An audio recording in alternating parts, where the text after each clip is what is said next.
18 माह के डीएलएड वाले शिक्षक भर्ती के लिए मान्य।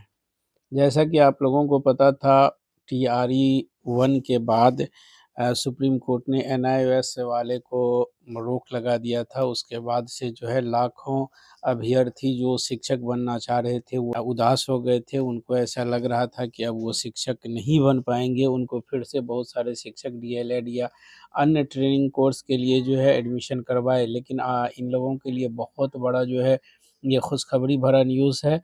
18 माह के जो डीएलएड एनआईओएस वाले थे वे लोग शिक्षक भर्ती के लिए होंगे अब मान्य। एनआईओएस से 18 माह का डीएलएड करने वाले अभ्यर्थी के लिए सुप्रीम कोर्ट ने राहत दी है।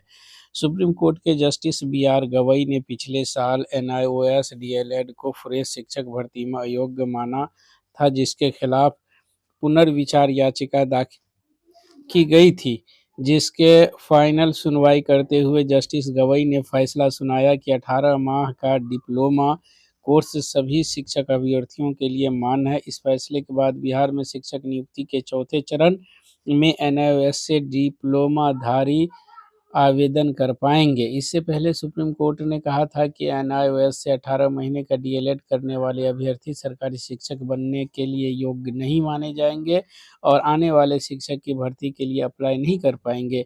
ऐसे छात्रों को शिक्षक भर्ती परीक्षा से बाहर कर दिया गया है। गौरतलब है कि केंद्र सरकार ने 2017 में कहा था कि प्राइवेट स्कूल में पढ़ाने वाले शिक्षक एनआईओएस से डीएलएड कोर्स कर सकते हैं। इसके बाद बड़ी संख्या में शिक्षकों ने डीएलएड कर लिया। इसके बाद उन्हें 18 माह में ही डीएलएड करा दिया गया। इसके बाद 24 माह के डीएलएड करने वाले अभ्यर्थी ने इस मामले पर केस कर दिया। इसके बाद से कई राज्य में भर्ती से रोक दिया गया था।